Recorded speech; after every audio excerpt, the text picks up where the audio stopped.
Recording in progress. Good evening. I'd like to call this regular Board of Finance meeting for Monday, December 16th, 2024 to order. Number one on the agenda, public forum. Anybody wishing to address the Board of Finance in public forum? Seeing none, moving on. Item number two, approve minutes of our regular meeting minutes of November 18th, 2024. Do we hear a motion? So moved. Second. Any comments, corrections? I have a correction on page 2 at the very bottom, which is also something that I'm sure we'll address regarding the, starting with Ms. Wallace question, how they didn't know there were certain areas, That, I believe, was for Cox Elementary School, not Calvin Lee. And there will be follow-up tonight when we get there. Anything else on the meeting minutes for Board of Finance from November 18th? Just two tiny things. Sure. Toward the bottom of page 3, penultimate paragraph, Mr. Beatty noted that the special services is up, but he assumes with an S. And then in the very last line on the page, sound school, should that be capitalized? Where are you, Bob? Page 3, Page 3. Okay. bottom, just so that it doesn't sound like the auditory school or Yeah. another sense rather than sound. I have two on page 4. And section 5, under revenues, Ms. Malvasi said that they are at 33% through the year and revenues are at 53.6%, which is, I think it's slightly less than last year. And then in expenditures, a little further down that page, the second full paragraph, the second to last sentence, they did receive a grant from the state for over $10,000 that they will be applying to this election, I think. There's a superfluous that in that sentence. And then on page 5, on section 6, the motion was the board voted unanimously to approve there's a number 4 in there right before the 2025 meeting schedule, so it just needs to come out. That's all I had. Great. Anything further? Okay, call the question. All in favor? Aye. Any opposed? Any abstentions? Great, thank you. Item number 3, correspondence, Standing Building Committee minutes. We have the Standing Building Committee minutes from December 3rd. Chairman DeMayo is on with us this evening. I know that there was a follow-up regarding, Veronica, you had a question. Yes. And I'll answer it based on my conversation with David, and then he can correct me. It seems that there was a bit of an oversight, which had to do with when the fire alarms go off, and the fire doors then close after the fire alarms go off, that there weren't enough Speakers. there weren't enough speakers or is it speakers or hubs? Speakers, yes. Yeah, speakers to be able to meet the requirements. So when the doors are open and the fire alarm's not going off, everything's fine, but that was an oversight. The one thing I will say is that $11,000 for the change order probably, would have definitely been spent anyway as part of the bid, so it wasn't redo work. So that's the good news. It was something that was taken out of contingency and would have been needed anyway, but it just was missed on that. And that was the condition that created it, so. Yeah, the functionality of the school may not have been clear to the bidder too. I'm not so sure if it was a contractor oversight or a combination, but clearly the functionality of the school wasn't clear to the contractor. I guess- No one thought, even facilities in the school facilities thought enough to think about what happened when the fire doors are closed, because announcements happen all the time. And when there is a fire alarm, there's an announcement. That's where the problem came in. Well, I also think it's a learning opportunity, so it was an oversight, but if we have to do this kind of work in another school, I mean, it would be something that should obviously be considered. Yeah, captured and Well, I don't considered. disagree with you at all, but I think Yeah. that also the facilities department of the town of Guilford has some responsibility here as well. Yeah. They know the So, functionality you of the know, school better than an outside contractor coming in. You know, we all have a lot to learn from this, but Yeah. clearly, it's not just the contractor's issue. No, yeah. Mr. Chairman? Was this, Dave, was this project scoped by an engineering firm, an on-call engineering firm that we brought in, or was this done internally? Not that I'm aware of. No, I think this was run clearly from the facilities department. Okay, because there's been a consistent theme on the Board of Selectmen by some members that we seem to have a lot of change orders on some of the Board of Education projects.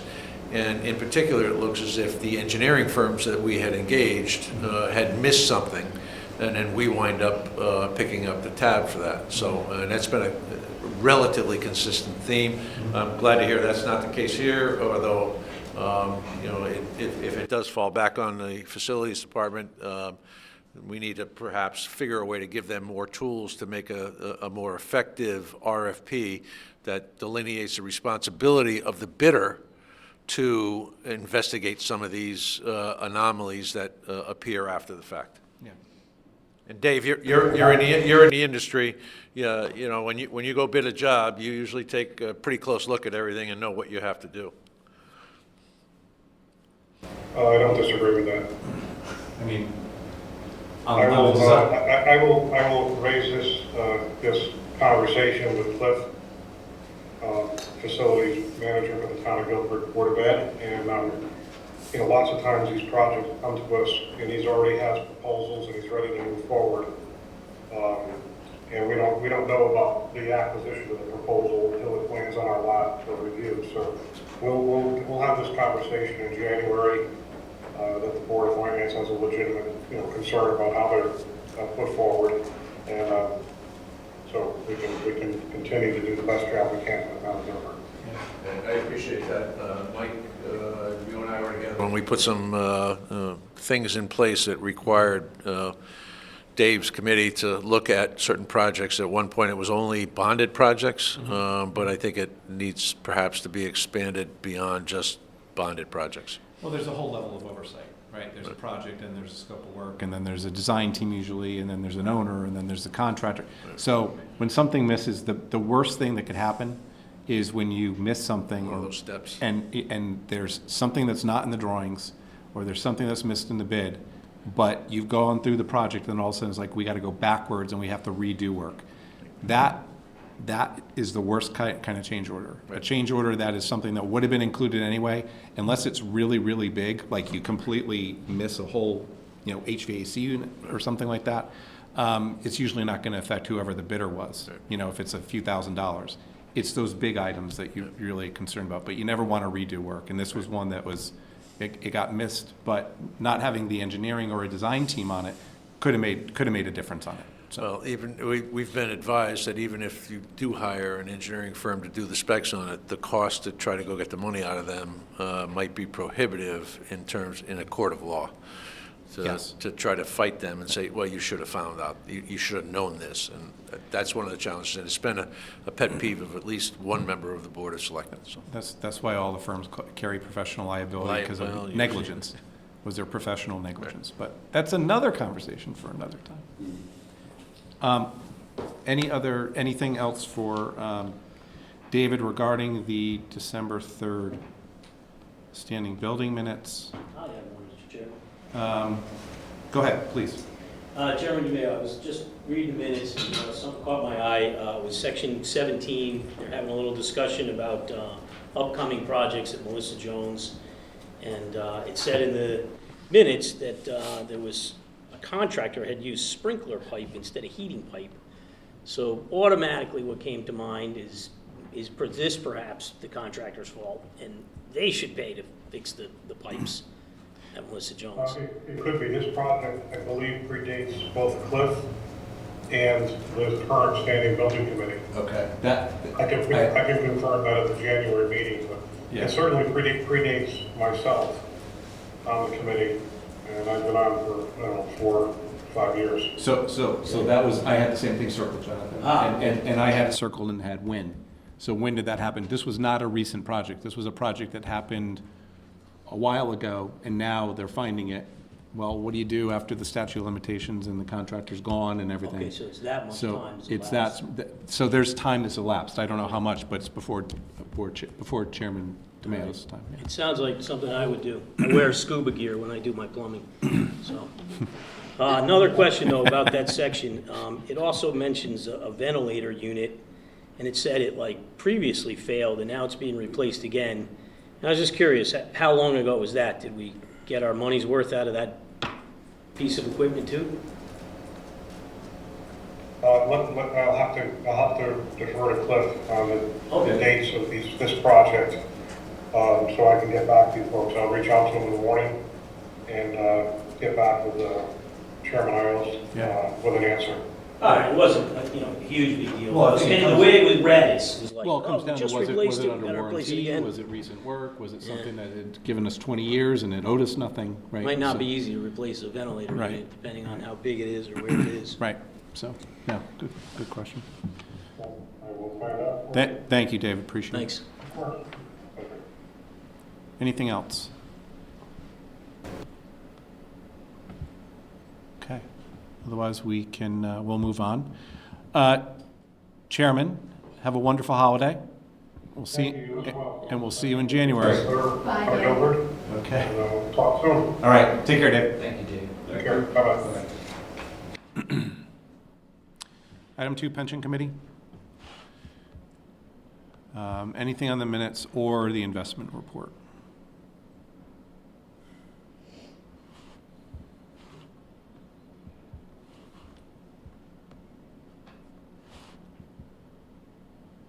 And not hearing or seeing any. Number 3, OPEB. Minutes, investment. Slight dip in both, snapshot in time, Right. as Mary Jane always says. Okay. Item number 4, review and accept the report of expenditures for the Board of Education for November 2024. Linda, Dr. Balistraci, good evening. Good evening.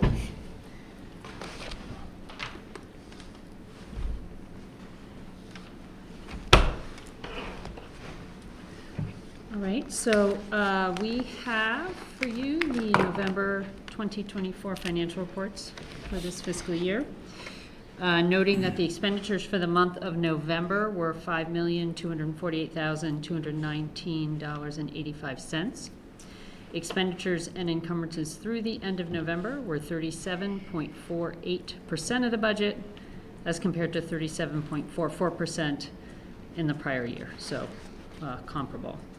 The revenue for November 2024 was $25,003.62, which includes $21,450 for the Magnet Transportation Grant, $950.62 for non-resident tuition, and $2,603 for pre-K tuition. You'll note the various budget categories we have. Salaries are in line with the prior year, as is transportation. We have employee benefits, tuition and supply and materials slightly higher, and purchase services and capital slightly lower. But I think as you have reviewed the report, you see nothing particularly different or concerning. The warrant we are submitting is a total of all payments for the month equal to $2,034,370.06. Happy to answer questions about any part of the report, as well as the warrants.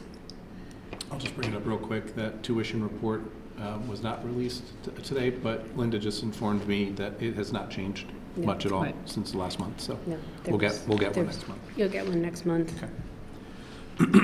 The shortage in capital, is that due to the technology lease? Hasn't Yeah. come Yes. in yet? Yeah.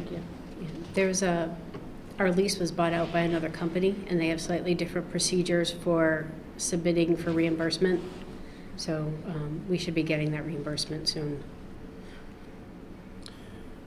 Tutors is running a little behind. 20% versus 30. Is that a budgetary change to a budget or finding them? It's Or finding something them, the need of them. Or need, right? It's also a product of people not turning in timesheets, which Oh. is surprising. Oh, so it's a combination. It's a combination of things, yes. We Is just, that something you need tutoring in? yes. The Yes. tutors need tutoring. We are going to give them a tutor on how to regularly turn in timesheets. We just had one that turned in a number of them all at once, so that's why it came to mind. But this line has been running under budget, even in the last fiscal year. Mhm. I had two, actually. It seemed like Two tutors? substitute teaching. No, I Sorry. needed many more. Army. No, just the substitute teacher line. It seemed to go down. Which seemed to be Because good we news. increased the budget, so that while the Ah. spending may be Okay. maybe the same, the percentages are. I'm sorry, it's coming back to me. I think you mentioned it It's in okay. this meeting. How about electricity? I think may have asked about it before, but still running kind of high. Yeah, it's Still under study? It's, so we did get an update. did? There's, Okay. they didn't give us a dollar amount, but there are 2 schools that, for electricity, and 1 building for gas, where they have identified, and we should be receiving some credits, but they did not give us the dollar amount yet. Great news. Is that Johnson Controls? No, this is an outside firm that we brought in that is reviewing the bills, and if they find any billing errors, they go after recouping the money, and then any money they recoup, we split 50-50. Okay. Doesn't cost us anything if they don't find any money. So it's kind of a no-brainer to have It's them not a look at the bad bills. thing. Right? Not a bad thing. And then do they take a fee if they do find? They Yeah. they take Half. half. They take half of whatever they find. I was thinking you might have been running AC in October. I Well, remember. we It's very hot weeks in October. We did Yeah, run it's AC longer than normal. That is part of it. Might have been We've part been of it, watching yeah. some of the usage. The extra fees that are tacked onto the bills aren't helping. So that's another piece of it. But I have seen Based on a question that Jonathan asked maybe 2 months ago about the efficacy of the performance, the energy performance contract, we did have a meeting recently, Linda, myself, Cliff, and Steve Nydorf. And just to follow up on this, we had engaged a firm to provide summaries over the first 3 years of the contract, Yep. as you may I recall. remember this. You recall. And we had been hitting all our targets. So we're going to go back and look at some of those numbers first by ourselves before we engage another company to come back and do the measurement against the longer-term projections. Cliff Gurnham did mention that there have been a couple of things that have changed since that original set of assumptions, which was we have now put air conditioning in 2 of the schools that did not have it. Is it 2? So Or our sections of schools. Sections of right, schools. our Sections of consumption may schools. be up a little bit in terms of, the kilowatt hours, but we're still enjoying the benefit of all the measurements that we had put in place. So once we get a look at some of those trends, we'll determine whether or not we want to go back out and bring in that company, Energia, who was our contractor that did the evaluation of the effectiveness of the contract versus what was stated in the original projections. So just a little follow-up to a question you asked 2 months ago.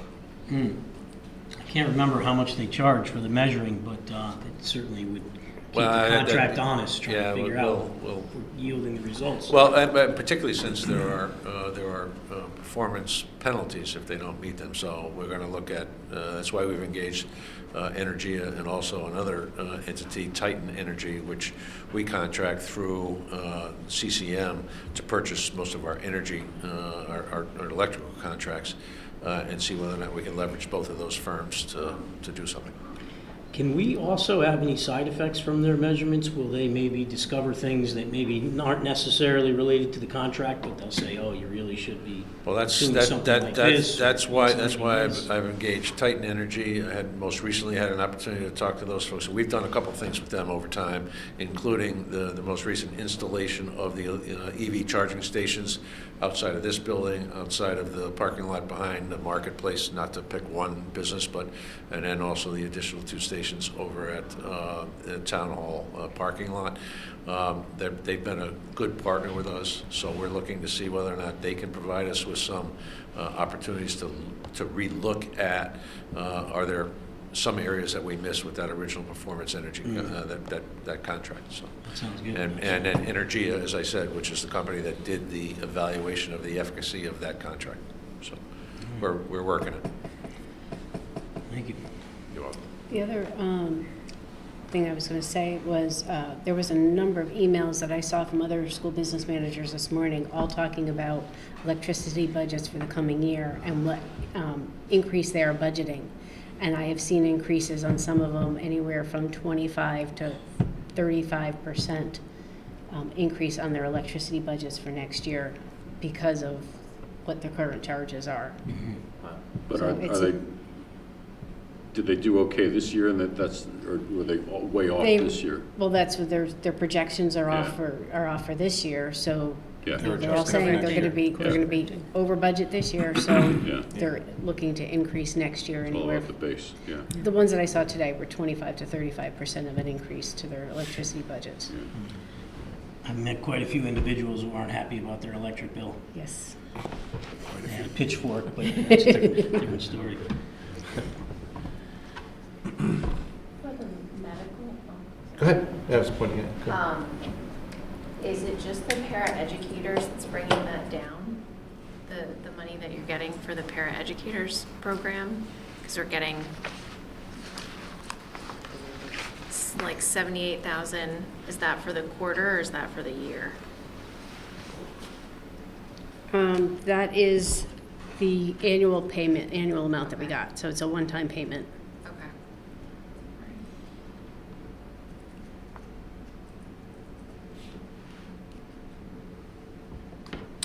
Just going back to substitutes, so are you still seeing the problems with the finding substitutes and lunch remains and recess aids? I know the percentage that you're spending is, comparable, but is it still Yeah, an issue? there's still an issue. We don't seem to be as bad as some of the districts that I've talked to, but there are still days when, we have more teachers out than we have substitutes. Which pulls principals Just and pulls- other people away pulls- from their jobs to do Yep. substitutes Yes. or recess aids, or lunchroom aids.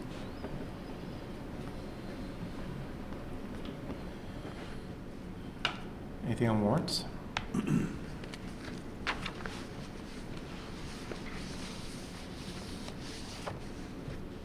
And I don't believe you got a corrected copy. I just want to point out on page...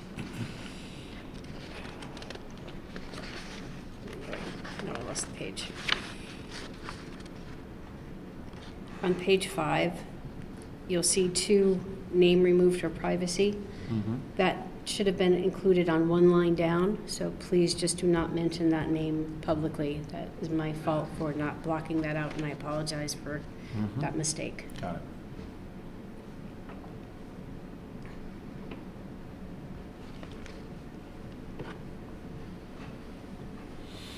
Anything on the minutes? Anybody have?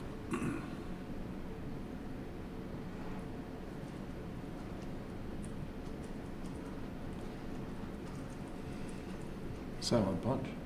Yeah. Can be off easy tonight. Well, just going back to the warrants, there's an invoice for about $6,500 at LEAP for the VFD replacement. Do we know what that is? It's to Flowtech, so I'm assuming it's got something to do with plumbing. This is on page 7. I didn't write any further notes on that one. I don't remember off the top of my head. I'm trying to think about it. Trying to figure out what it Yeah. might be. page 7. Page Yeah, 7, page near the 7, bottom, yeah. low tech, yeah. Of course, way down. Yeah, it's just that description doesn't ring me. I don't have any further description on it, I can let you know. That'll be fine.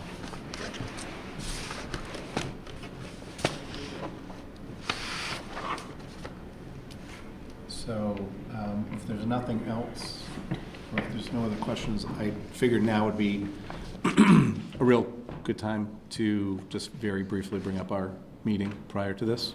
I think all of us were frantic writing down our notes from the meeting and what we're going to be possibly presented with. I won't obviously read all of these, but just for the public, all of the Board of Finance members were present at a meeting prior to ours at 6:30 with the Board of Education to discuss the 25-26 budget. Usually the first meeting, which is in December, which has been historic for as long as I've been on the board, there's always been a joint meeting. It's really a high-level discussion about what might be coming through the superintendent's budget, which then goes to the Board of Education, which then the Board of Education looks at it, and then then they review it and make possible changes, corrections, and then or adjustments, and then it comes to us in February. There were numerous items that were brought up about from the public input sessions and from the leadership team. So there were two kind of precursory meetings where the public could indicate some of their wants in the budget, as well as the leadership team. There were, like I said, there's numerous things here that I wrote down, but they were all pretty. They were smaller in size and scope, I guess. I guess one of the things that we heard, well, numerous things again, but there will be not much in the way of classroom FTEs, coaching. There may be some math support interventionists, which is different than coaches, and that was explained to us, and I'm sure will be explained numerous times. Right. One of the items that really came out, the cost drivers that we're going to hear that are going to put a lot of pressure on the budget that we were already forewarned is the contractual increases that are already in place. Right. This is year 2 That's right. of the Right. teacher contract. Right, and as you all heard and already know, right, these are contractual arrangements that are similarly experienced across the state of Connecticut, right? There was certainly. We're not the highest. That's right, post COVID and really in recognition of teacher shortages and certainly the value of teachers, I think across Connecticut boards of ed saw increases in those contractual negotiations. Right. So we are going to be, year two. Year 2. Experiencing those. Year 2, year 3, year 2. Year 2. Right, year 2. And it was a 11% increase over 3 years. Little over, for the About- teacher contract, Yeah. it was a little over 11 for a 3-year contract. Which again, Correct. I'll repeat that, again, it bears repeating that our contracts over that period of time were not the highest, but. Oh, absolutely but not. one of the higher ones we've seen in recent memory because One of the higher everything- for us, right. Right. Absolutely. In the group that's here, not, maybe. No, that's not right. predating Right. us, So but we haven't, our time here. Yeah, prior teacher contracts have not reached that percentage increase in Guilford. But again, districts have been experiencing this over the last 2 or 3 years. Right. The second item that we all heard was about medical insurance, that the last couple of years, we've done pretty well. That's in right. terms of medical insurance. This year, not so much. Yeah, we're Might- hearing might- from our consultant that, Yeah. and we don't have numbers yet. We all know how frustrating it is. We're hoping to get it soon, and we're going to be bringing boards together to discuss that with our medical consultant. Right. The one thing I know that there's a meeting at the end of January. I'm trying to remember which date it was. January 28th. Which one is it? 28th. 28th? Is it 28th? Okay. So there is again, there's a joint Board of Finance, I'm sorry, it's a Board of Education meeting the Board of Finance members were invited to. As well And the as board, was the Board of Selectmen as well? Yes, Okay. absolutely. Okay. So all 3 boards, Right. basically a tri-board meeting. but the Board of Ed is holding it regarding the medical insurance. That's right. So that we can all hear the same thing from our consultant, Joe Spurgeon. Exactly right. And I'm assuming, of course, that's, you know, a tri-board meeting, but it's open to the public, right? Yeah, it's a. So absolutely. I'm putting it out there now because, you know, if anybody wants to hear what we're gonna be hearing, I mean, It'll be a public meeting it's a public meeting, so. Right. at Guilford High School At at Guil- 6 o'clock. Yeah, and Right. I think it would be very valuable for those that are interested in some of the challenges of the medical insurance, why, you know, what the reasoning is gonna be behind it this Right. year. And, Would and be you'll good. hear, right, from First Selectman Hoey and Mary Jane, that, right, this is also this will be a Oh, it's town a town issue as well. Yeah. Although the Board of Ed has the majority of the employees who are on the plan. But it's a shared forecast. Right, Mr. Chair, yes, I please. think it's worth mentioning the timing of learning about the medical costs in relation to the budget and how it affected last year, and was responsible for a good more than half the reduction. Actually, we did bring that up, Yeah, that we did. because our budget is one of the first out of the chute, we were estimating conservatively a budget for the medical insurance. Then when it got voted down and it came back, you know, about a week later when we came back to reconvene, we found out that the medical insurance numbers were in. So it's a timing issue, that if we had, a lot of districts will vote in May and already have their numbers all set and know what they are. We're one of the first ones out, so we sometimes have to play a guessing game. So I don't think, again, I would say that it's probably going to be it's going to be more of an issue because I believe we're voting earlier this year than we did last year. I think the vote is somewhere in the second week of April. Sometimes it's the third. Just from what I remember on the dates, I think it's like April 1st or 2nd is the town meeting, and the next week is the possible referendum date, somewhere in there, because the school vacation is the next week. So, You will all have an opportunity to look at how this happened when you look at the medical report. Because if you look at the experience that we had, they do the projections based on a trailing 12-month period. Yes. And if you look at the trailing 12-month period, when we got the numbers after you guys had put the budget out, right? The experience was very favorable. But if you take a look at the medical bills for April, May, and June, you're going to see why the trailing 12-month history is a problem, and it hasn't waned since then. So that's how they determine what our contributions are. It is a trailing 12-month average. So we had some pretty significant increases, and I have it up in front of me here. I know you guys have it in front of you guys, but hold on. Let me see if I can find it. Let's see. I think in March, 1.5 million. April, 1.4 million. May, 1.8 million. oh, yeah. And June, 1.1. And those are replacing some months from the previous year that were not quite as dramatic. So while there is some hope that over the next 3 months, when we receive December numbers, January numbers, and February numbers, that might be mitigated somewhat, don't count on it.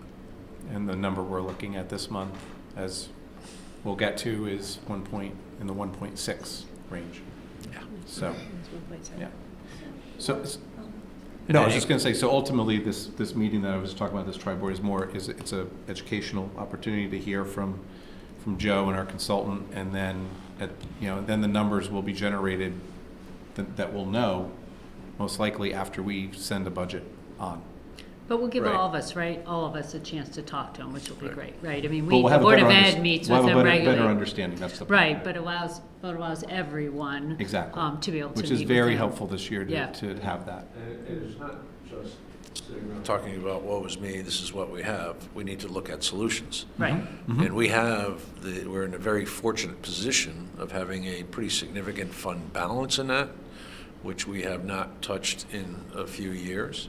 So this will be an opportunity, forgive me, Jonathan, to give the taxpayers a break by taking some of the reserve account and potentially offsetting the increases, which are going to be dramatic. What were the numbers? Plus over $500,000 increases, right? Maybe more. So this is an opportunity for the three boards to also hear what the problem is, but to start to develop solutions to mitigate the impact to our taxpayers in the next budget cycle. And you should be prepared to talk about how much of the medical fund balance we should consider utilizing to offset these rather dramatic costs. And remember, we have an agreement in place between the three boards that we don't draw anything out of that fund unless all three boards agree to do so. That's right. And I would invite that, of course, but if this is gonna be an ongoing shortage, that's only a temporary solution, so of course. Thank that would you not. for Yes, agreeing with me I on thought something you'd we've argued appreciate about that. for a long time.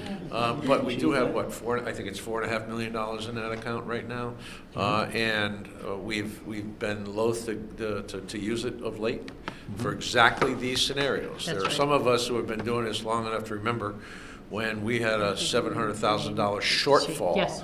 in an operating budget that we had to fund out of reserves, not out of our medical reserves, but out of our unfunded, unallocated or undesignated fund, so. The rainy day. The old rate. Is Keep he it gonna- It was raining that year. Is he gonna also present like what other towns are doing? Because this obviously isn't just a Guilford issue. This is somewhat a Guilford issue because we're self-insured, right? Yeah. And we don't have a larger Yeah. pool, and I know where you're going I with know. this. I'm I just know saying the exactly where you're partnership going. plans only a 3% increase. Right. And I think more towns are going into it because of Yeah, these issues, right? it is something we will take a look at. But for a number of years, being in that group, they were experiencing 5, 10, 15% increases while we were seeing Yeah. 4, Yeah. 5, or 6. So one of these, the awful part of this is all caused by experiences that our employees are having Yeah. relative to their health issues. And that's the worst part. It is the worst part. Yeah. Money's one thing, but the human factor is I- not good. I guess I would just be curious for him to show the trend across the state, because I think more and more towns are joining because of this issue. Right. So the pool is getting bigger, so the cost is going down. So Yeah. I think we just have to look at that as like what the statewide trend could be. Right. I'm not saying we have to do it, but I know more towns are looking at it. Yeah, it makes sense to at least look at it. Yeah.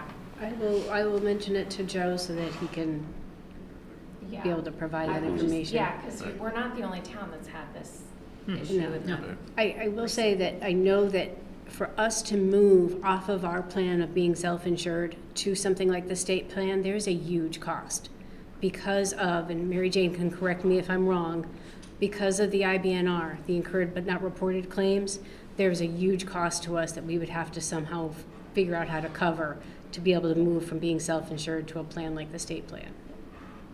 And we've looked at it right? I mean, That's- we've looked at it every however many years. And it has not yet been an alternative that was worth. That's not to say we shouldn't look again. I'm just saying it's not something we've ignored, but. Yeah, it's just their increase this year, I think, is 3%. So it's very different than, and I'm just saying it's worth it, because Oh, no, more and no more question, towns, as you no know, are question. joining, so it's creating a less volatile Yeah. environment for people. Less volatile Well- is a point in time. I mean, look, we just did our insurance and it was what, 15%? And so we're small, we don't have the negotiating power, same as the town of Guilford. We don't have the same Say bye. negotiating power, so it's worth looking at. And MJ can talk to the INBR when we get to that part of her presentation. Is any- I have a comment from the last meeting. from the joint meeting? Yeah. Yeah, okay. So, I asked the superintendent, I said, how much do you think you'll spend and what kind of initiatives and programs we have for social emotional learning and diversity, equity, inclusion? And he said he really couldn't quantify that to a specific program. Right. But he said that it's half of everything we do. And I was really surprised that it would be Not financially. that big. I want to be really clear, right? I think what he was telling you is that it is embedded in what we do. It is embedded in what we do, right? So certainly we certainly have staff in our schools, psychologists, social workers, et cetera, who are particularly focused on social emotional wellness. And we have teachers who need to, because of the students in all of their classrooms, know how to support those types of students. There is no, as he said, there's no social emotional wellness programs, and there's certainly no, because you asked this too, there's no DEI programs, right? This is a way of doing things. It's a way of a social studies teacher is going to consider what materials they use in their classroom to make sure that there's a broad array of reading materials that reflect a broad array of historical experiences. But we don't have programs we're funding. We don't have DEI programs we're funding.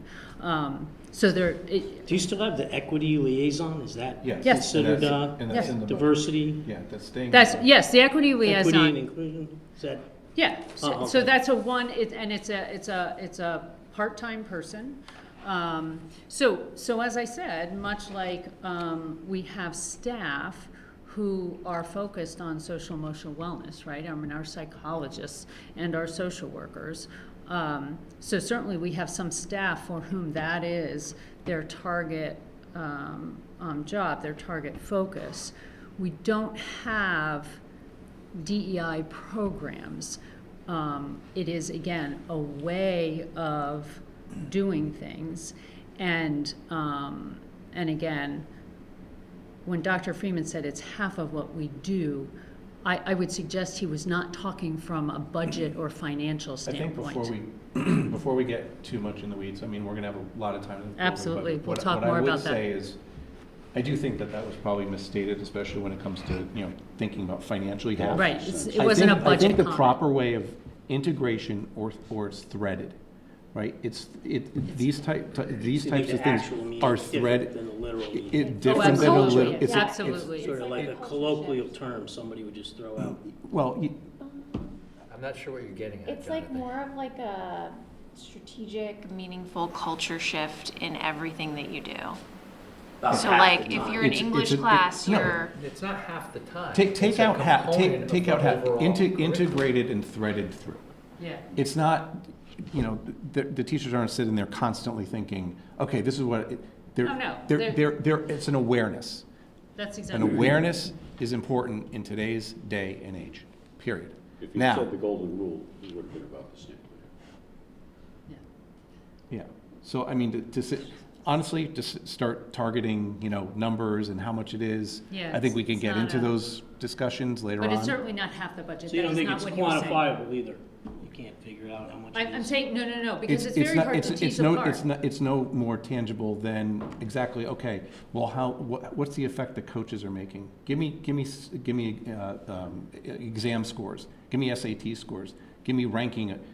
And one of these things I said, just kind of sarcastically, I said, okay, take out all the coaches and how's the school system going to do? It's an overall look, a broad look of how the school system is doing based on a culture or philosophy or whatever it is. And in You many think it's less cases, than half then? but in many cases, I don't think it's zero I don't think it's cost. quantifiable. Yeah, period. but I also want to say, in It's many qualitative, cases, not quantitative, and that's where I'm going to stop. it's my zero comment cost, on it. right? If you are a social studies teacher in Guilford High School, and you are looking at the materials you're going to use this year, and you've decided you recognize, I'm completely making this up, that you don't have, you have an opportunity to include some pieces on Native history, and you haven't done that before, you're putting that in place of something else. There's no additional cost to that, right? So a lot of this work is not cost related. It's about a culture shift. It's about how you think about it. It's about how you present things. It's the opportunities you give students to think more broadly. There's not a cost associated. It's just a different approach. So as you said earlier, though, you don't think the psychologists and the social workers at schools are part of that cost? Because it seemed like that's what you were trying to say earlier. As I said, based on the questions you asked in this prior meeting, social emotional wellness is certainly a main focus of some of our targeted staff who are in our schools to support students either with behavioral issues, learning disabilities, emotional issues. So certainly you could connect those costs to some of that work. But you asked about social emotional wellness and DEI, and we don't have budget lines for those, and we don't have programs for those. It is an embedded approach to the work. Thanks. Mm-hmm. Okay. Anything further, Board of Education? If I may, Chairman Yes, you Ailes, may. I do want to note for the viewing public, so we had this meeting with all of you just prior. The Board of Education will receive budget books from the superintendent at the beginning of January. That's when the Board of Education will have a draft number and draft numbers, budget numbers in front of them. At our first Board of Education regular meeting in January, that will be a focus of that conversation. And then throughout the budget process, we'll be meeting again with the Board of Finance. We will be meeting with internally at meetings, public meetings. And lastly, on January 27th, Monday, January 27th, and Tuesday, January 28th, the Board of Education will hold 2 public forums at Guilford High School. I believe at Guilford High School. I'm looking at Linda to confirm. Guilford High School at 7:30. That's yes. right. That allow anyone from the public to come speak to the Board of Ed on what's in the budget. Thank you for the opportunity to share that. Thank you. I'll just add one thing to that, is then after the Board of Education approves the budget that they may or may not adjust, then it comes to us at That's our exactly regular right. meeting in February, which I believe is, I don't know, usually, I think it's the 13th. It's a Thursday night. It's usually Valentine's Day. I know, it has been. It has 17th. Is it? 17th. What do we got? I'm just looking. 17th or 18th. Yeah. That's the third February. No, actually, it's February 13th. That Thursday. It's a Thursday. Okay. Yes, it's a different, it's because of the, Yeah. well, it's that and also the dating of the timing of the referendum and how many days and, Right. so, yes, so on February 13th, you'll Great. be presenting, the Board of Education will be Exactly presenting the right. budget to us Exactly right. formally, and then, of course, there'll be workshops after that, so, in March. And many But, yes. opportunities for the public to give There us input. there always are. Yep. Okay. Thank you, Yeah. Katie. Anything further for the Board of Education? Otherwise, I will call the question of, all right, call the question. There's nothing to call yet. How about if I entertain a motion to accept the report of expenditures in November 2024 for the Board of Education in the amount of $5,248,219.85? So moved. Second. All in favor? Aye. Any opposed? Abstentions? Recusals? Thank you. All right, sure. Thank you very much. Have a wonderful holiday. Item number 5, review and approve the report of expenditures for town government for November 2024. Mary Jane is with us virtually this evening. Good evening. Evening. And shall we start with revenues? Absolutely. I'll just remind you, my internet's been dropping out, so if I drop out and come right back on, just give me. If you 10 drop out, seconds. don't worry, the first selectman will take over. Okay. Then I'm done, no. Anyway, through the end of November, we are just about 42% through our fiscal year already.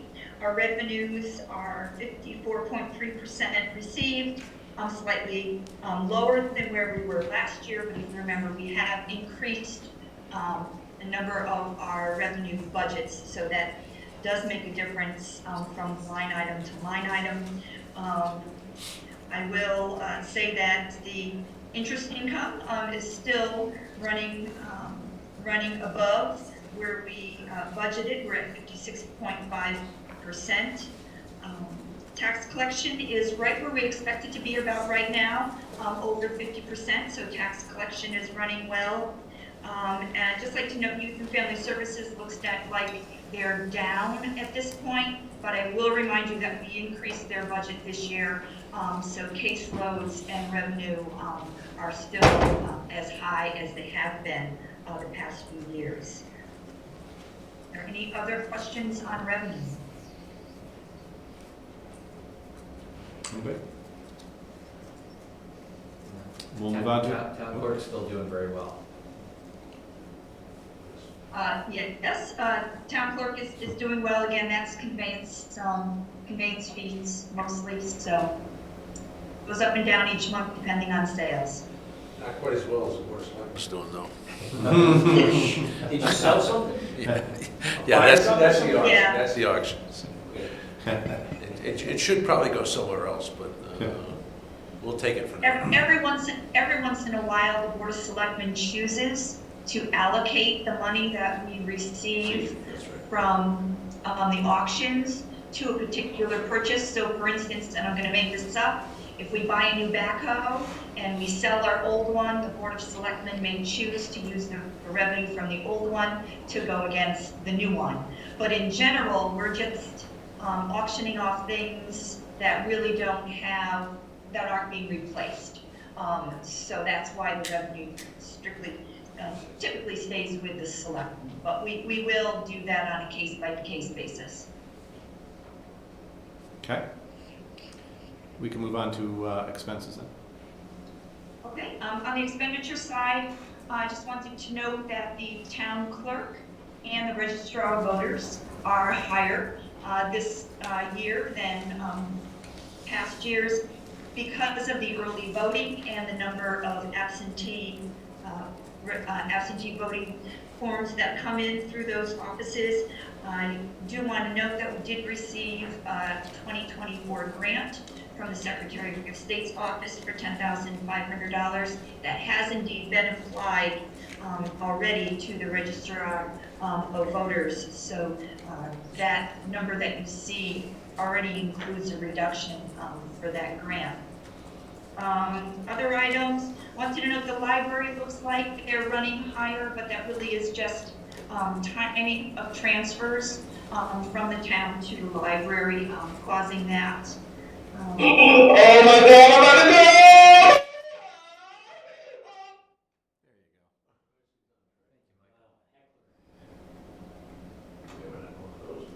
That wasn't me. That is a wild internet connection you have. Well, I thought you said you were losing connection, not being louder. Okay. Okay. I guess I must have been giving an exciting report. It was. Yep. It was. We're excited about that one. I kept seeing that name coming in and out. I was wondering what was going on. Anyway, I'd just like to know on the fire department, they are running a little higher than the 42%. Our replacement salaries are at 53%. Operating supplies are at 73%, but that's mainly because of large purchase orders that are out, and building maintenance is already at 68%. I'll note that December, we had a question at the Selectmen's office, December is the last month where any ARPA funds or any salaries are being transferred, because as you remember, that could only be done until December 31st. So there's one more transfer for the fire department and a number of the other departments. So we'll have to continue to watch that fire department budget. Really all I had to bring to your attention, unless you had any other questions. Mary Jane, all the ARPA funds have been allocated? We have just a couple large projects. Just this morning at the selectmen's meeting, the carpeting project for the library was approved, or the vendor was approved.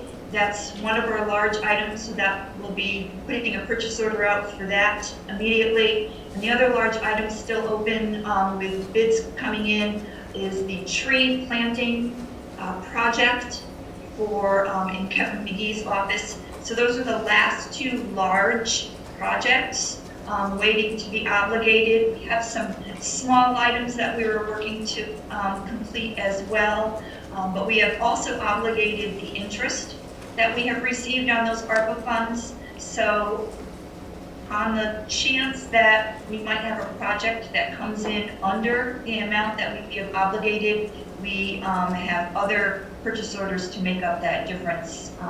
So it is my feeling at this point that we should be returning no money back to the state for ARPA. So we're slightly over allocated at the moment, anticipating a reduction in quotes. Just in case, Yep. yes. Thank you. Mr. Chairman, We have allocated all the interest for ARPA directly to the ARPA fund just for that reason. Yes. I just want to point out that Mary Jane has done a tremendous job managing this process over the last 3.5 years or whatever it is, I think, pretty close to that. But more importantly, there is a little over $6.5 million that has gone out to the community in various forms or fashions.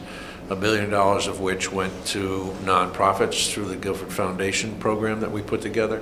But more importantly, over $5.5 million worth of capital projects or expenditures have been realized as a result of the funds we had.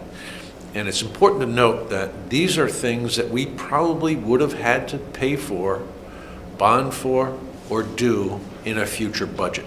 So this allocation, once you get away from the $1 million for the Guilford Foundation, that's $5.5 million worth of savings to the Guilford taxpayers that they would eventually have had to foot the bill for. I have a question. Is the Guilford Foundation going to keep reporting to us where that money's going?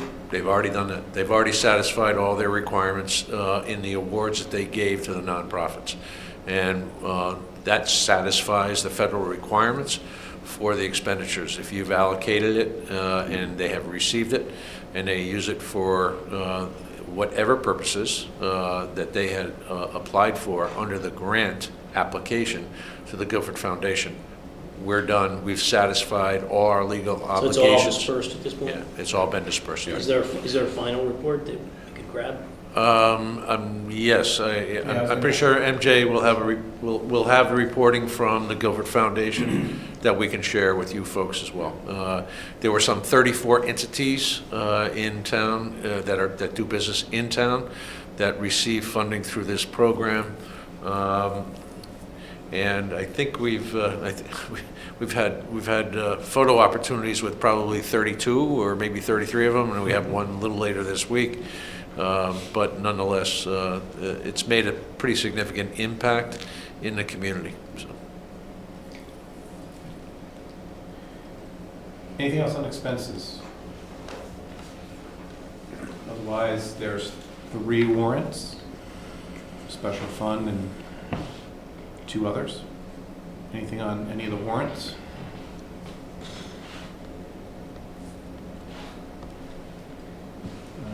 Did have something on warrants.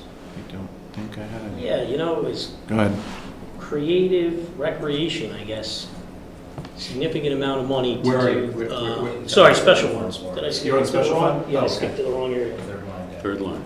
Third Thank line, you. is it? Okay, thank you. Yeah, there's a couple of lines in there. I just noticed that we spent quite a bit of money for, I guess it's for the playgrounds. Yeah, new playground up Yeah. at Victor Park, and that was some of the American Rescue Plan funds. some of that ARPA paid for money. that. Yeah, that was around 700,000 No. Not 700,000 for one, but we have allocated together. for two playgrounds, one at Bittner and one at Jacobs Beach. The numbers probably combined close to about 7, MJ. You can figure that out, but It was a big number. Was it just for like the equipment, or did they have to dig, or? Oh, all the above. Oh, okay. Redone, Oh, go Lord. visit Bittner. Yeah, if you Yeah, I didn't haven't, know the extent of it. I was like, those are pretty big if you jets. haven't had a chance to see the It's great. Bittner Park, Mr. Hartman and I were the first ones to go down the slide.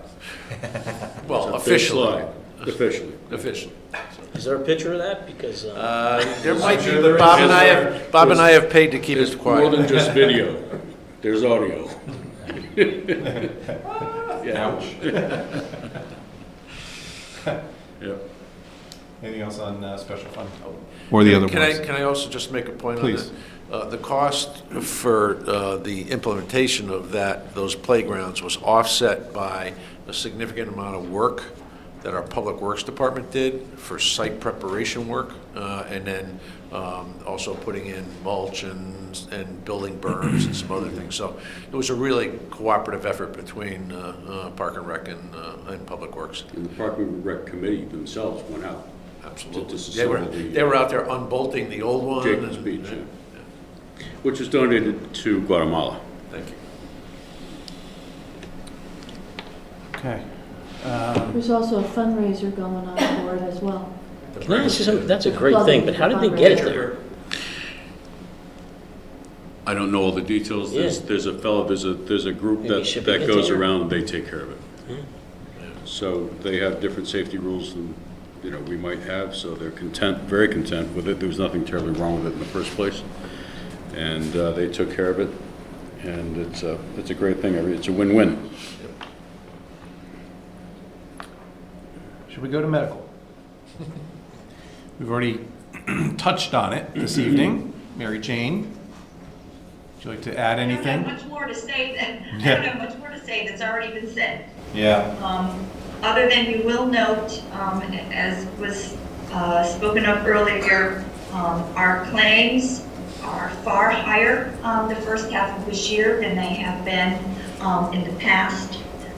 Through November, even if you take out the amount due back to us from catastrophic claims, we're seeing a 38% increase in costs from 2023 to 2024. So my projections are showing already $1 million deficit in the medical fund. If that's if we stay on track to our budget, not necessarily to our experience that we've had these first few months. So I really think that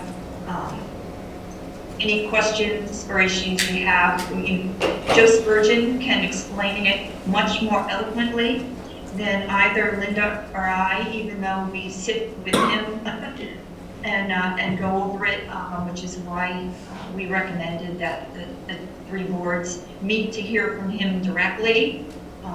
Since Linda and I need to present budgets based on the numbers that he has presented to us, we felt it prudent that there be a larger discussion than just the ones that we have like at these meetings and at the budget presentations. So I will note that Linda and I are making a recommendation to use some fund balance, maybe an amount over a couple of years, so that we don't get into the situation where we take so much out of fund balance one time that the next year we have a hole in that budget that we can't come out of. Right. But we'll have more conversation on the 28th with Joe Spurgeon, and hopefully he'll be able to answer any and all questions that you might have. Well, on behalf of the Board of Finance, we welcome that, so thank you. I got one question. I think there was mentioned earlier that there was some credits that we might get back for medicine or prescriptions. Would Pharmacy. that be meaningful or put a dent in this? I mean, I know we're going over pretty heavily. A dent. So we did budget for about $900,000 worth of rebates, which we may or may not see in this fiscal year. Again, Joe will explain it, but there's a lag time in us receiving those. So we're, again, anticipating them coming in the next fiscal year. They will come to us, it's just a matter of the timing Not till that might happen. perhaps the next fiscal year, 25, 26. Correct, Oh, I see. correct. 900,000 is significant, though. But that rebate is, We are- was in the numbers Yeah, that we we do. have here.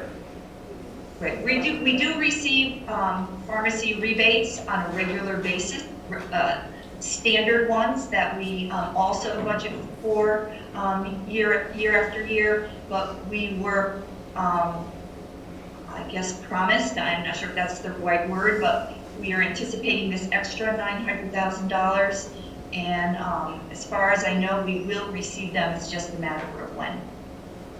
That sounds- Mr. Chairman? Yes. So MJ, you and I had a conversation about this recently,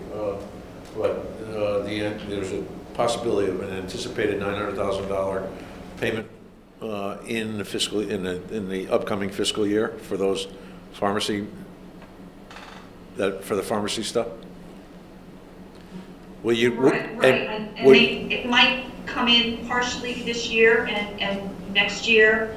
I think Joe's numbers, and I don't have them in front of me, but I think Joe's numbers anticipated another 500,000 next year. But we believe, we're fairly certain we won't get it this year, so we're anticipating that in next year. So that means we can use that for a budgetary offset for next year? Correct. Okay, so it may not be as draconian as we think it is. If we've got, No, we've but got we that in our already pocket. have that in our numbers. That's in the So numbers already?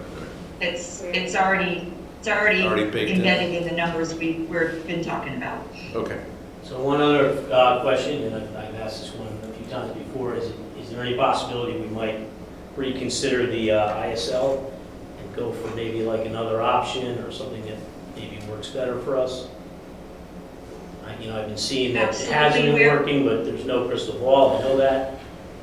But is there maybe an option where a lower threshold and then we get a benefit quicker? Or I don't know. I'm just saying, are you going to reviewing it? No, those are very good questions, Jonathan. You know, we, those are certainly things that we can take under consideration, and a very good question for Joe Spurgeon when we meet on the 28th. Okay. Thanks. I take it that's his job, though, to look at everything all the time. Yes, we rely heavily on him. Linda and I often push in one direction or the other, trying to get the numbers down. Linda can speak too if I'm speaking out of turn, but you know, we do what we can from our end, but we have to rely heavily on him from his end as well. Is Joe our insurance consultant? Is that correct? Yes. Okay. I thought so. How long? Joe Spurgeon, maybe? Something like that. How long has he been a consultant? And we went out for an RFQ for his services, so that's how he was chosen. But we've been with Joe for a while, right? Yeah, the Board of Ed's been with him longer than the town. Okay. But the last time we went out to RFQ, we chose to join together and have one. When was the last time you went out for RFQ? Last time we went out, correct. No, What year? But when? Oh, goodness. I don't know, Linda, how long has it been? 3 years? 4 years? That's what I was kind of thinking, was it might have been about 3 years. Probably have to go out for RFQ too. I want to take an opportunity to tell you how valuable he is. A couple of months ago, we got word that Aetna was dropping out of covering certain retiree medical benefit plans. And so all of our retirees who are entitled to health care, we're going to lose the coverage. Joe Spurgeon and his team went out and found a better than comparable plan that cost less for the employees and less for the town to provide. So we're very comfortable with Joe and what he has done. The nature of the way we do insurance, to your earlier point, is why there is potential for such volatility. We are very comfortable with the advice we've gotten from Joe Spurgeon. And I think his track record over the years has proven to be pretty solid. As MJ just said, Board of Ed's used them for years. And we used to have a different consultant that we used who was not producing the results that Joe did. So, but your point's well taken. If there's an opportunity to go back out to bid, I don't know how long the contract was for, but that's typically what we do. We go out to bid.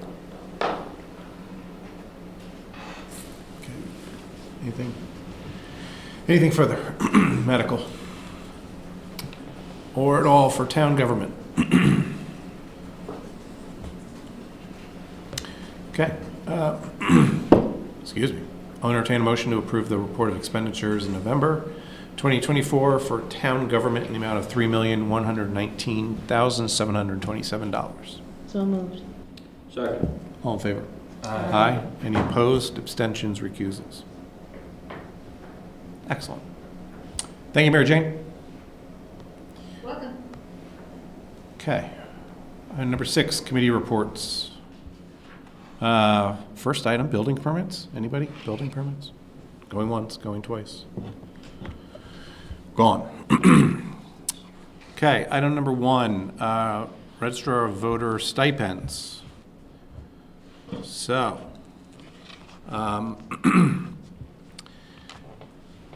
if you don't mind, I'm going to somewhat read off of a bit of a script so that I stay on track here. I have shared this with Veronica and Jonathan. So Before you go on, Yep, excuse me. please. Yep. But do we need to remove it from, we tabled it. Do we need to remove it so we can discuss on it? I don't think we tabled it because we created a subcommittee. Okay. So we were in executive Yeah, okay. session, and then we formed a subcommittee, and the subcommittee didn't report last month because we didn't, it was crazy. So then we finally did meet last Friday, which last Friday was basically 3 days ago. So it'd just be easier for me to go through this, and then we can decide how we'll do any motions, or we'll have discussion, of course, and then we'll see how we vote. Do we need to go back into executive session? I don't, for stipends, I don't think so, because this is not talking about their salary. This is talking about stipends that would be a budget line item. I think it probably, I think the differential is stipends do not impact pensions, whereas salaries do, and I don't believe they are entitled to a pension, so you have some flexibility in that regard.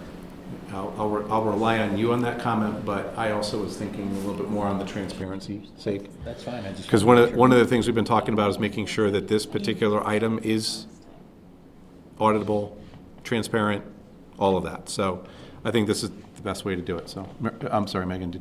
I think we were just saying we went into executive session Yes. for just the stipends last time, so we Yeah. just wanted to be consistent. Yeah, we did, but I think part of that was talking about possibility of salary adjustments, I think on registrar of voters as well. Okay. So this would not be a salary adjustment. That might come later. Okay. But we'll explain that, so. Sorry, my voice is shaky today. I don't know what's going on. But I'll do my best getting through this. So as I had mentioned, Jonathan, Veronica, and I, as the subcommittee, met on Friday. We had reviewed documents previously shared by the registrar of voters that were also forwarded by myself to Board of Finance members on October 21st, so hopefully you all recall that.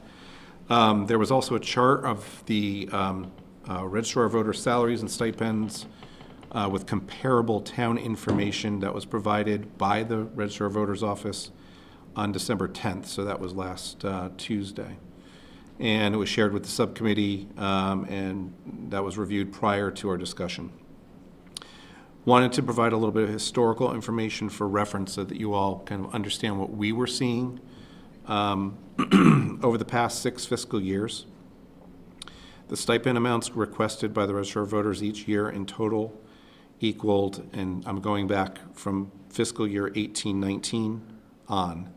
So $3,000 in 18-19, $1,100 in 19-20, $2,600 in 2021, 20 and 21, $1,600 in fiscal year 21-22, $2,850 in 22-23, and in Last fiscal year, 23-24, was $4,900. The stipend amounts we noticed varied based on election type, whether it was local, state, or presidential, the number, whether it was multiple primaries and or referenda, individual requested amounts, and COVID in one of those years, which made it quite low. In February 2023, after the Registrar of Voters were elected in November of 2022, the Board of Finance, I think all of us were on the Board of Finance at the time, post-election, we had agreed to a salary increase for the Registrar of Voters of 5% in fiscal year 23-24 and 2.5 over the next 3 fiscal years. The Board of Finance, again, will be reviewing the Registrar of Voter salaries in August of 2026 prior to their November 2026 election, which is typically when it should be done. And that is when the Registrar of Voters will actually, those officials will be on the state ballot that year. In August of 2026, the Board of Finance can review Registrar of Voter salaries and determine possible adjustments at that time, and whether stipends should continue to be itemized in the budget or removed in reflection of salary adjustments. These adjustments would be made and then effective starting in fiscal year 27-28, and then again the next 3 fiscal cycles. So, it is evident and understood that early voting and absentee voting has added additional time and workload to the Registrar of Voters, though the parameters of the early voting and absentee voting is still fluid regarding durations and expectations over the coming months or years. So our committee, subcommittee, after well over an hour of discussion, is recommending that a stipends line item under the fiscal year 25-26, fiscal year 26-27, and fiscal year 27-28 Registrar of Voter Department budgets. For fiscal year 25-26, the amount that we're recommending for the stipends budget line is $6,000. And this can be adjusted over the next 2 fiscal years. So this is not set in stone for the next 3 altogether. It's just for this particular fiscal year coming up to get it into the budget. We also are recommending that a set of maximum requested stipend amounts per individual, per event, over the next 3 fiscal years are based on the following schedule. I just want to note, Tracy, that on everything that I'm saying, I'm going to send this to you, okay? So I will send it to an email and you could just cut and paste it in. But I'm just basically reading right off of this.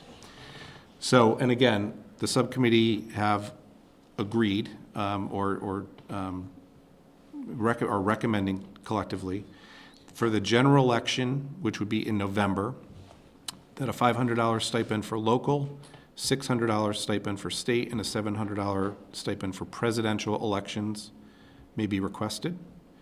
For primary elections, be $400 for a stipend.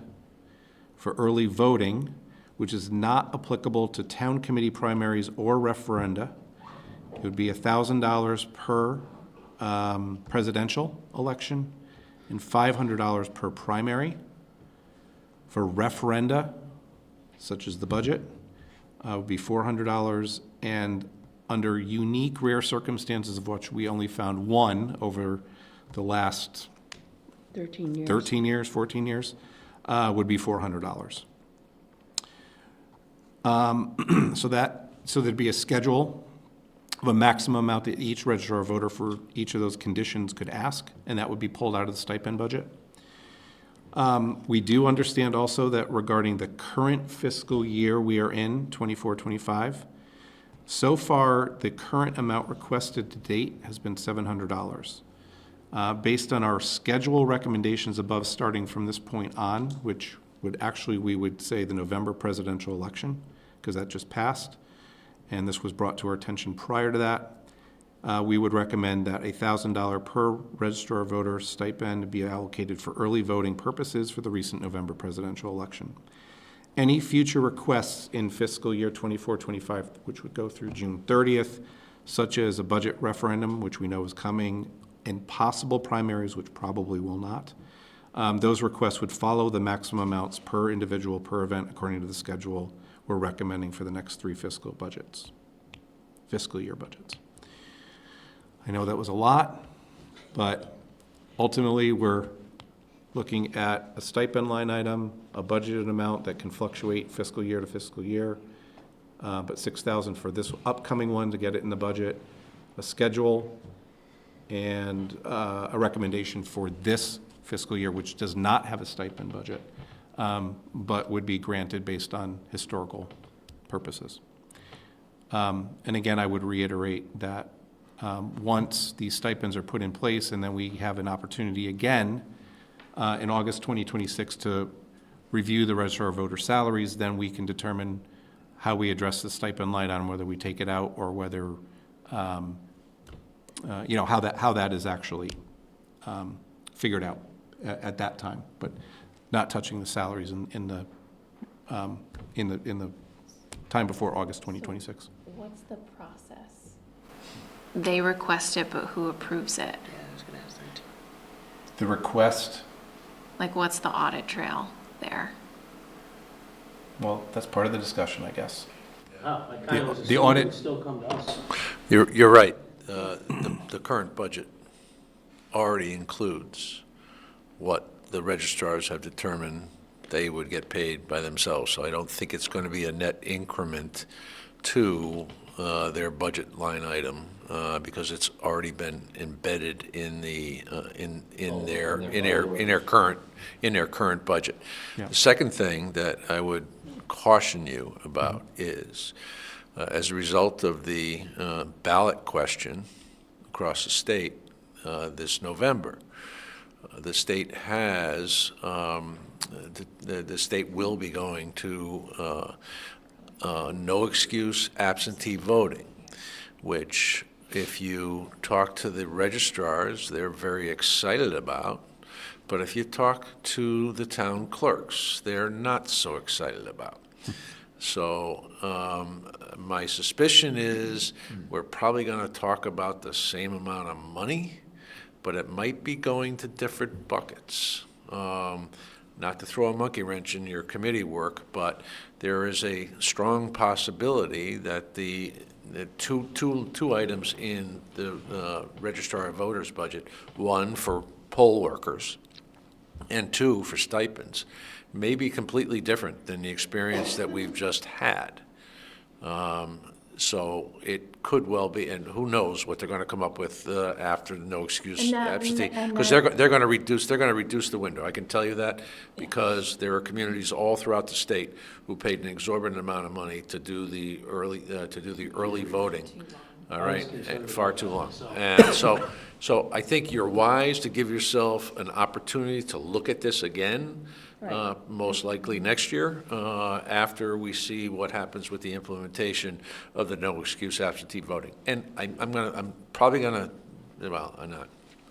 My bet is we're moving money from one bucket to another, because the town clerk's office is not going to be able to withstand the kind of the number of early voting, which will now be no excuse absentee versus polling up in the selectmen's conference room.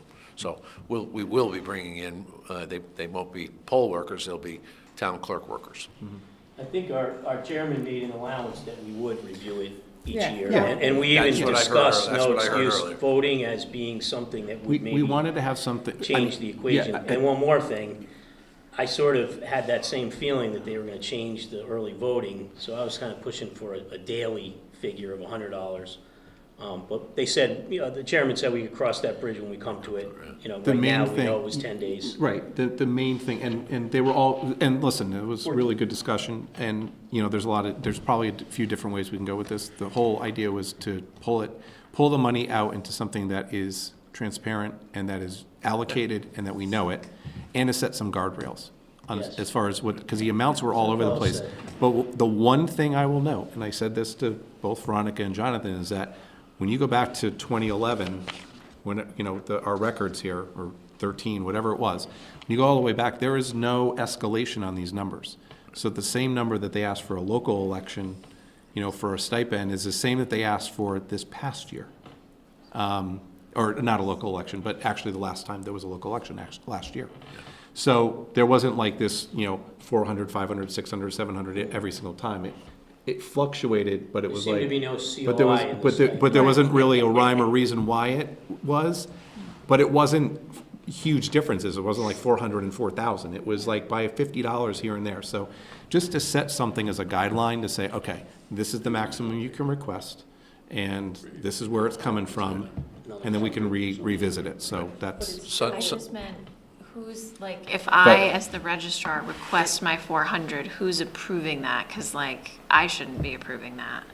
Right now, they're I just thought submitting it to this board payroll would still do and that. Because I just meant, like, what's the, Well- like, well- audit approval process? my question would be, when the registrar of voters would ask for it before, what was the process they went through? They didn't have one, that was part of the Mary Jane issue. didn't know about it. It was just going to payroll and somebody, So, like, paid them. somebody has to, like, if I were doing it in my organization, like, somebody would have to sign off on that. That's not the person. Wouldn't, and it's based on I'm hours, just days, or literally, something. Mary Jane, actually, you go ahead, because Yeah. maybe you'll inform us a little bit better. Go ahead, Mary Jane, please. Well, first of all, I'll say everything you said is correct. We weren't aware of it. It was going through payroll. It was something that was done year over year over year, so it wasn't questioned until this year with the early voting, and the amount that came through was much higher. So that's kind of what brought it to our attention. So bad on my part for not realizing it. Never knew it was included in the budget. It was never mentioned before, so bad job done by me. I'll take that on. No. So I actually have two questions. First of all, I'll answer one. I will offer that I could be your designee to approve the stipends based on your schedule. So that's one thing we could do. And I just have one quick question on the $1,000 for early voting, and I guess it is based on whether or not there'll be changes in the future. That's based on a 2-week early voting schedule, is that correct? That is correct. For the primary early voting, we had agreed 500. For a primary, it's 500 because it's 7 days versus 14 days. that amount. And you guys were talking about a Right. maximum. Did you have some sort of idea of, it was based on the number of hours worked or days where, Yeah. like, it's not Gotta all be- automatically 400 or 500, it could be up to that. It So could what be up what to was the that. discussion? Well, there around was some that? discussion, again, and Jonathan kind of alluded to it. Well, do you do it by a stipulated amount, like a maximum amount, or do you do it by $100 for every hour that you're, I think I said 100 a day. 100 a In case they day. Changed the schedule. and then there was also another calculation, again, that Jonathan gave to us, which was, Hourly okay, wage. well, if you take an hourly wage of the poll workers, or, right, was that the number you Yeah. took? And you did it by a number of hours, and it came out to like $1,200. But then again, my counter to that was, yeah, but the registrar of voters are also, they're expected to be there for a certain amount of time, so. Paid. Which you know, I agreed with. You're not making It's them, like a bonus, you're not making them whole, not but you're direct supplementing additional The work extra that you're doing and basically showing, okay, listen, we understand there's more work, so in the meantime, this is what we're going to do to, help. But there's no way we're gonna make you whole, because they're probably working even more hours than that. So we get that. And it's no different than being a salaried employee and you work 100 hours in a week, or, Yeah, some of which the is not, same which is not questions- possible, but, Some of the same questions are coming up as when we met. yeah. And the conversation, alluding to the first selectman here, the conversation that we had was that we only had one early voting to go by. Yeah. We had no history to know if the state is gonna change the early voting hours in lieu of the fact that we now have a no excuse balloting. So and that was why we said, let's do this for 3 years and then revisit this when we revisit their salaries. And maybe we go away with the stipends and just do something for their salary, and it is what it is. Yeah. There's fluidity right now. Right. And so until that's, if it does, then we can really look at it in a better, more accurate basis. But right now, it's a little bit difficult to do. And we also felt that going into the new fiscal year, that we wanted it to be a line item in their budget and have a number there for the Yep. transparency issue. Yep. But I think for this fiscal year, we should allow the first selectman or MJ to sign off on the stipends that address this presidential early voting season. And just, Megan, just to go to your point also about who's kind of watching it. Yeah, I I mean, just my don't- my other idea, and Mary Jane, that'd be fine if you did, but, and I was actually gonna say Mitch. I know Mitch has got a lot to do, but as the HR person, I was thinking maybe. Does it go to the Board of Selectmen? Like, I don't, It seems like it strange needs to be, like, as long as you have the submit your guideline. own bonus. You have a quite schedule honestly- and you quite know what the honestly, budget is. I don't think the Board of Selectmen should be looking at people's hours that they work, et cetera. Those are all determined by contract, et cetera. And I don't think it should be the And Board of it would Finance be an administrative function, Yeah. either by MJ, who's graciously volunteered, because payroll is in her shop. It's in her shop. And I would recommend that we keep it there. Needs to be a. But for elected Someone, officials, yes. the purview falls on this board, no?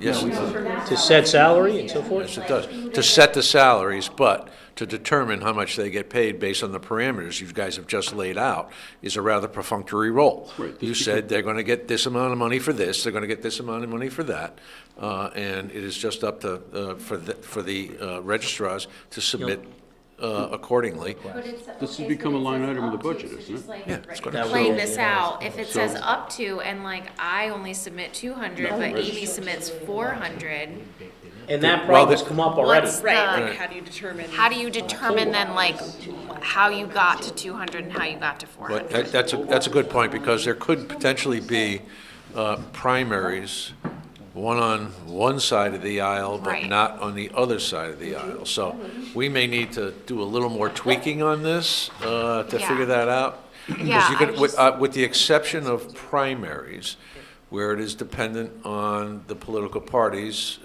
participation in a primary. But early voting is not.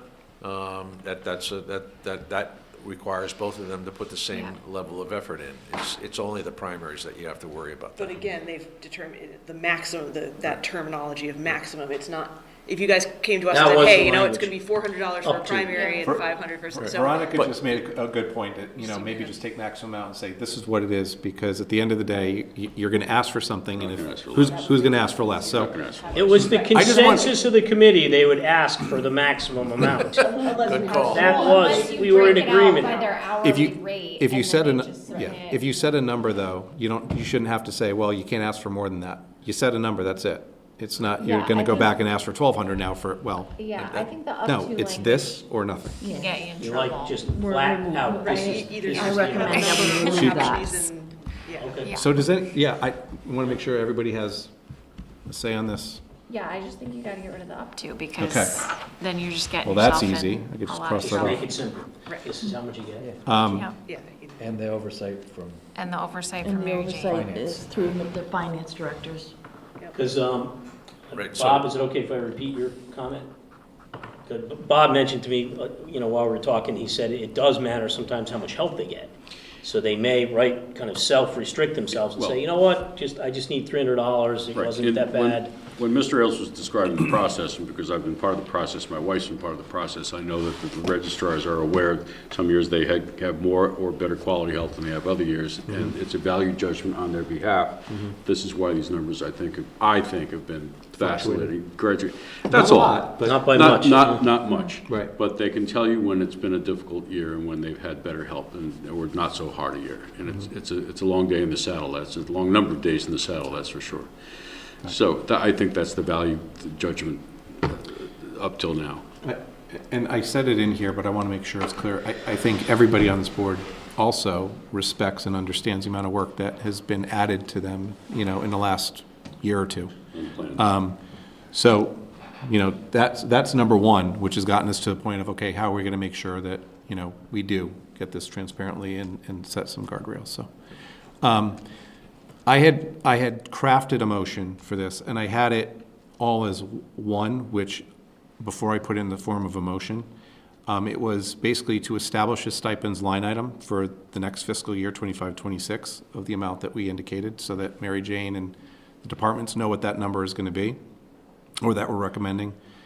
Allocating an amount for the November presidential election, because that's passed and that, that should have been requested, and I think that's fair. and also to accept the schedule presented by the subcommittee regarding the stipend amounts, not maximum, but stipend amounts, which may be requested by each registered voter per event. I should probably add a fourth, that the fourth item would be that requests should be reviewed and reviewed and approved by the finance director. One other comment. I said Mitch. No, we You volunteered changed it back first. to you. Yeah. One other point is that Sure. right now, the money has, for these stipends has come out of the poll workers' budget, so that should be reduced by 6,000, right? Like, that's, Perhaps. we're not increasing the amount that they have to spend When we get, I think when overall, we get the right? 25-26 budget, we can ask that question. If there's But that's reductions, has that been accommodated? the assumption is that I it's wanna moving comment, from though. one to I think it another. was important to the chairman and the rest of us that it was its own line item for transparency. Right, but it's not Oh, yeah. additional I money. think that was really part of the. No, but Because you it make was a, you already make a there. good point. If you're gonna put it here, and if you're moving it from, if you're. That's not If additional. it You're seems like splitting you're the moving it from funds. here to here, then, okay, how did you address that? Yeah. And then we could ask that question, so. Yeah, I think you're gonna see an increase in all of those line items anyway, based on all of this. I just have a quick question about that 6,000. Is that just a number off the top of somebody's head, or do you have that based on something? It is. It's in the line. That is a good question, just so everyone knows. We did kind of do a couple scenarios, that if it's a local election, a presidential, those vary, by the way. You know, the calculations were mind-numbing, but, you know, by a couple $100s, and then the question is, okay, how many primaries are there? And you know there's referendums, but if there's a second referendum, then, you know, so we did a couple of scenarios and played it out. 6,000 is actually probably, I wouldn't say conservative, but it gives a little bit of fluff if there's an extra primary or if there's an extra referendum. Because, you know, again, perception is if you've got a budget and you go over that budget, yeah, you can justify it, but it just perceptually doesn't look good. So we wanted to give something that was fair that they could pull out of, but it may not all be used. But we did do a few scenarios taking the November election, a primary, and a referendum, and then taking early voting into consideration on all those. And the amounts for those, for both positions. Yeah, and both, basically multiplied times two. Yeah. Yeah. So, yes, that's a good question, that we did actually do a few scenarios to see if that made sense. And again, if it ends up being less than 6,000, you know, in the next fiscal year because of certain circumstances, then we could always lower it and say, okay, well, it's going to be a local election, not a presidential, and, you know, we don't think there's going to be any primaries, which of course, you know, that's impossible to tell, but there's a little extra contingency in there to help out. When the registrars put their budget together, they're very good about saying, this coming year, we know we're gonna have, I'll make things up, a presidential primary for both, you know, a state primary for another, we're gonna estimate we have one budget referendum. So they already estimate what they're gonna have for the year. So based on that same estimate, using your Fee table, they can come up with a stipend number as well. Yeah. Yeah, and then we could either bring it up or down, yeah. They've already had a stipend number buried in their budget for years. It's been called poll workers. Right. So I'm not sure that this is necessarily going to be reflected in an increase to their budget. It is extracting the amount that they had to pay themselves for going forward. And the other thing is, I think, Mary Jane, the next year is going to be it's not going to be as encumbering as this past year was. There are no statewide elections. There are no federal elections. There will be a general election, a municipal election, and then there'll be the referendum. So I dare say that they should not be asking for another, excuse me, what was the number? $138,000 for next year?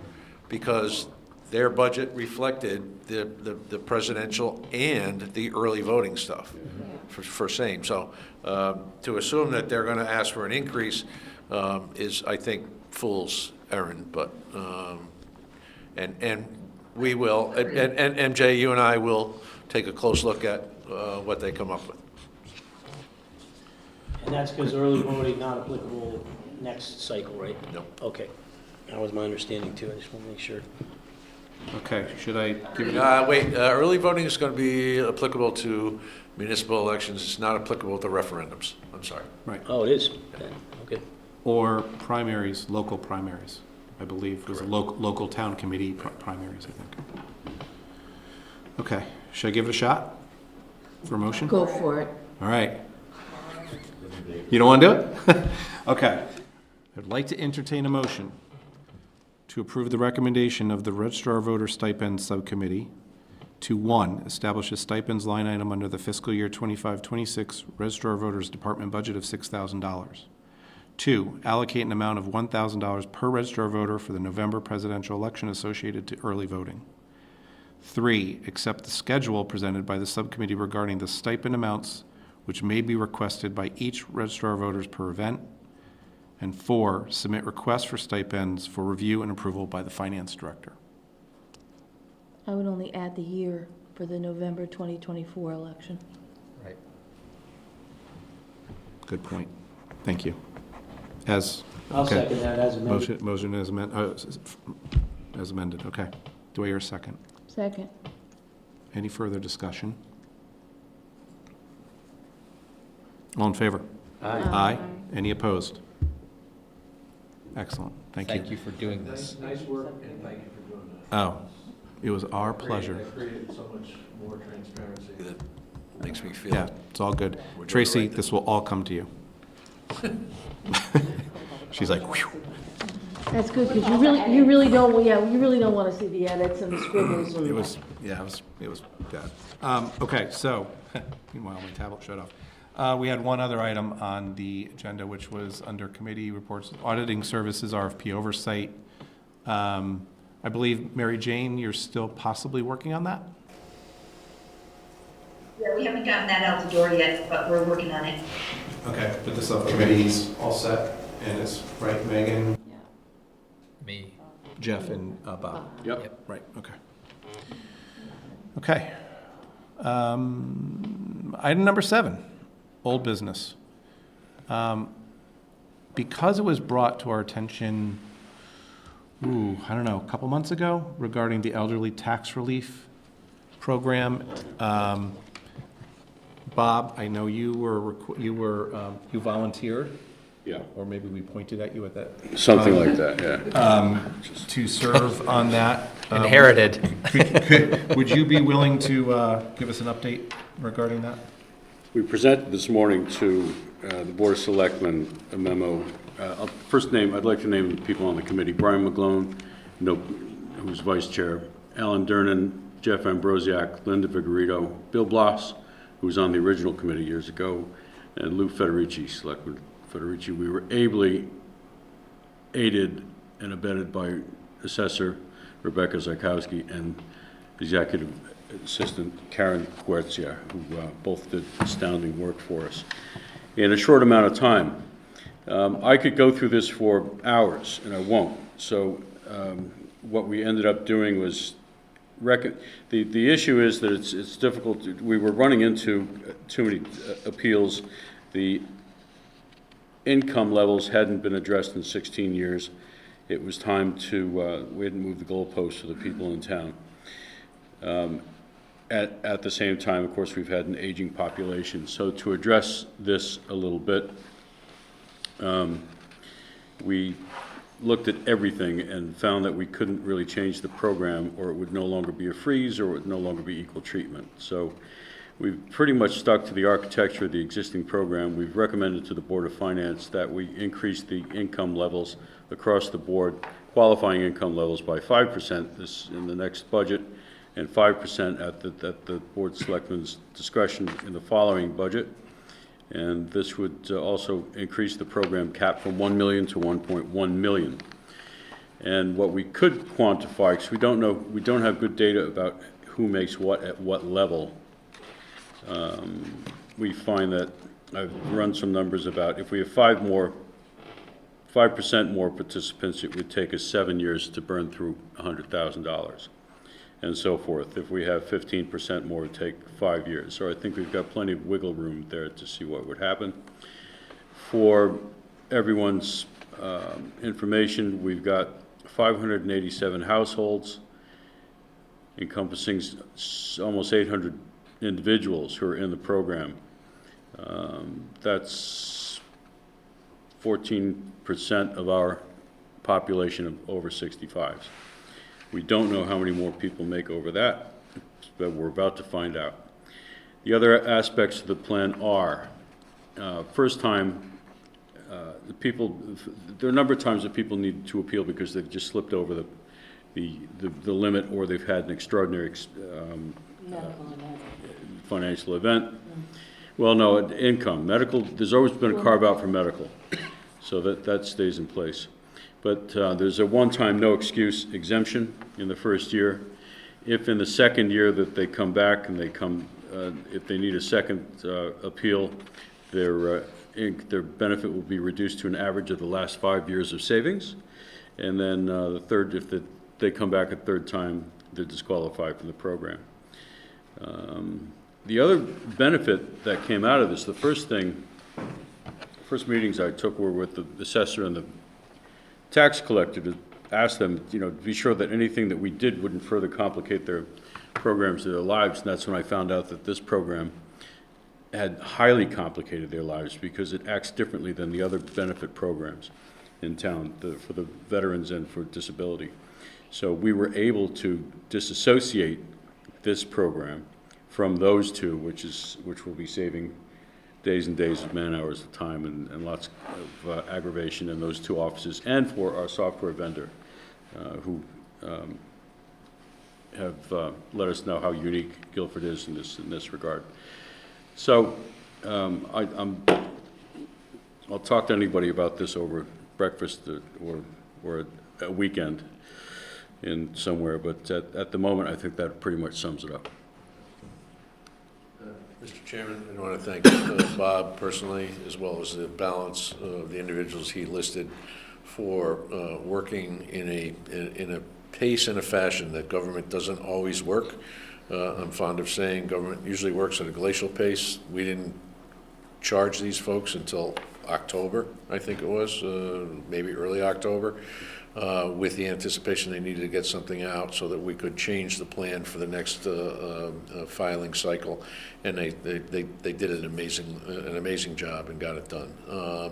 The only question, Bob, is you had some numbers that you shared with us this morning, which talked about how much is actually being defrayed to the balance of the taxpayers today versus what it was when the program first went into place. Well, when the program first went into, in the year 2020, 21, the town budget was about 60 million, and then the cap on this was 350,000, but right.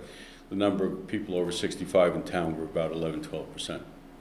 So in that amount of time, we're up to 26% of the people in town, population are over that, or over 65. In 2008, this was revisited, and for some reason the income levels were brought up to the average household incomes, which seemed a little, that's why the program lasted, I think, so long without bumping up against the cap. Of course, we all know that it did in 2013, and again last year. These are reval years, and this is typically what happens. What's happened, though, is, of course, this is one of the things you find out when you dive deep, and I can tell you more about statistics in the town of Guilford than you'll ever want to know, but the population of town has remained the same for 20 years, except that it's been a growing, and demographics have changed. If people say to us, what has this program cost you? And it's been less than $1 million every year. Well, it's kept people in their homes.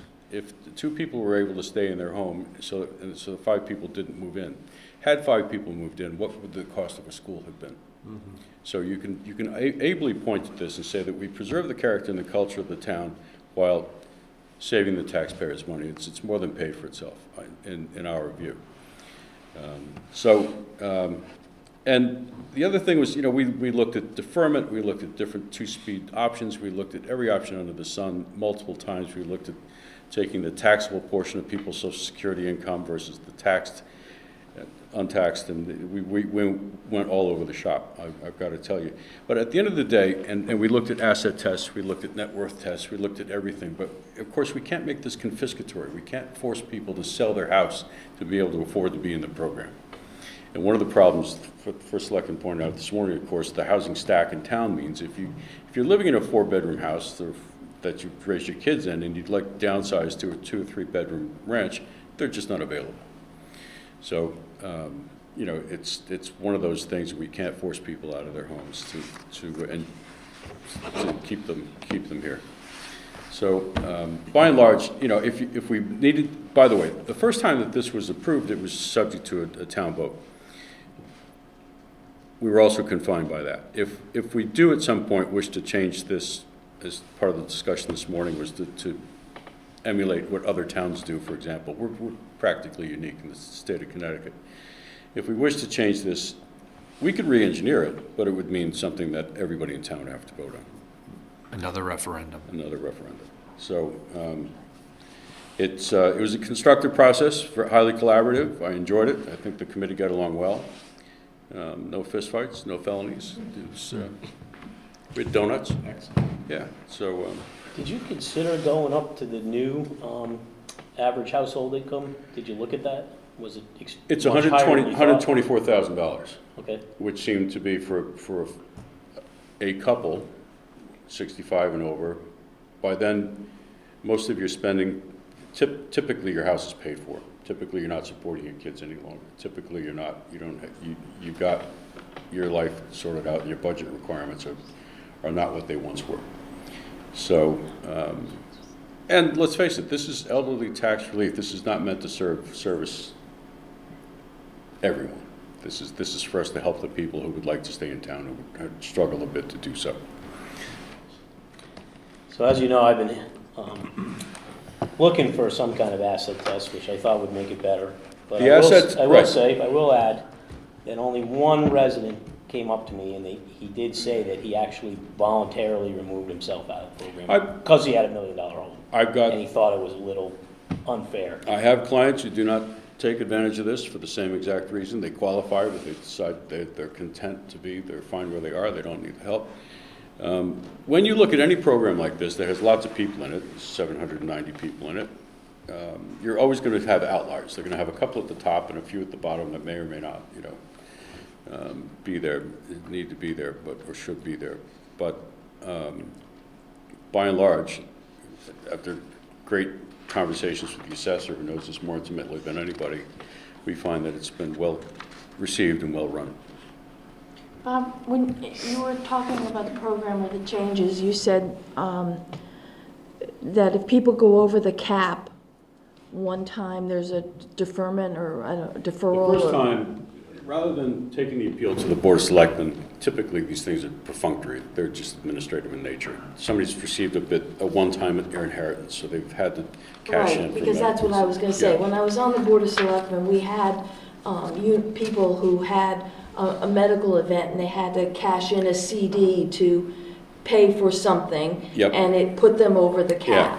We didn't need to address that because that's already written into the chart, into the rules. So, but for medical, it's a no-brainer. But for anything else, pretty much, we take this out of the hands of the selectmen the first time. Yeah.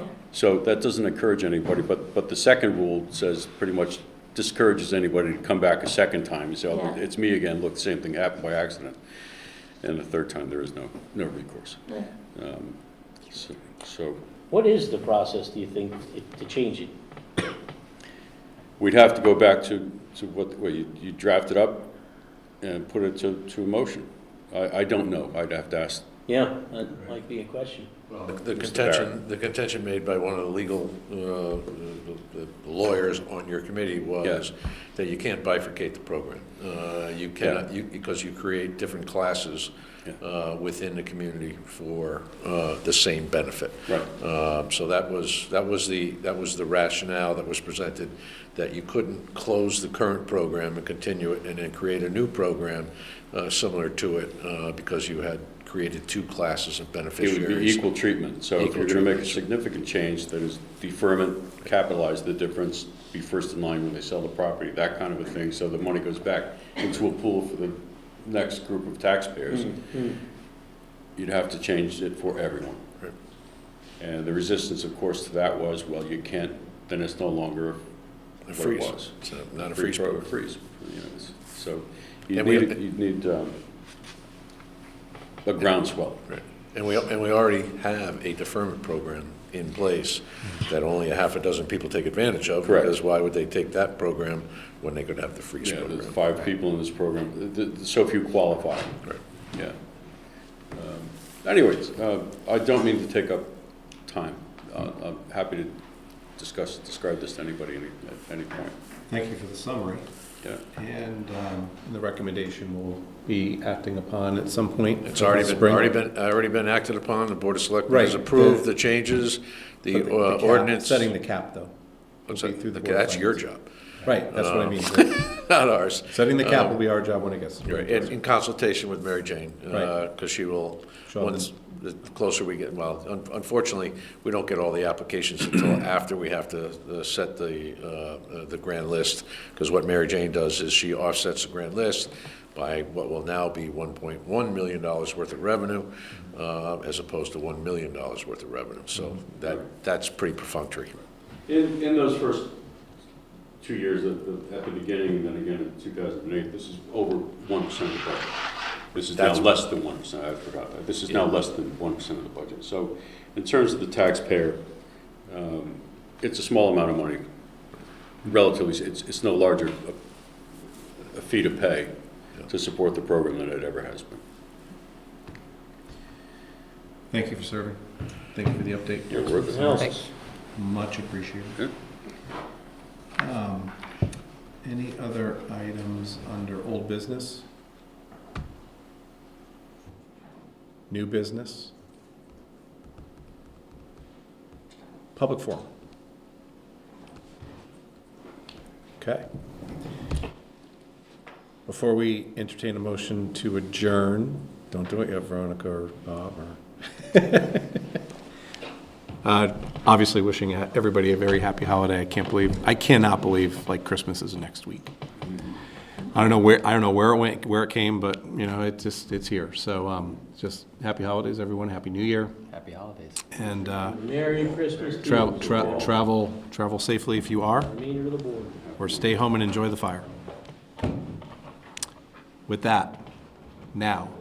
Move we adjourn. Second. Okay, all in favor? Aye. Thank you, everyone. Thank you, guys. Nice job.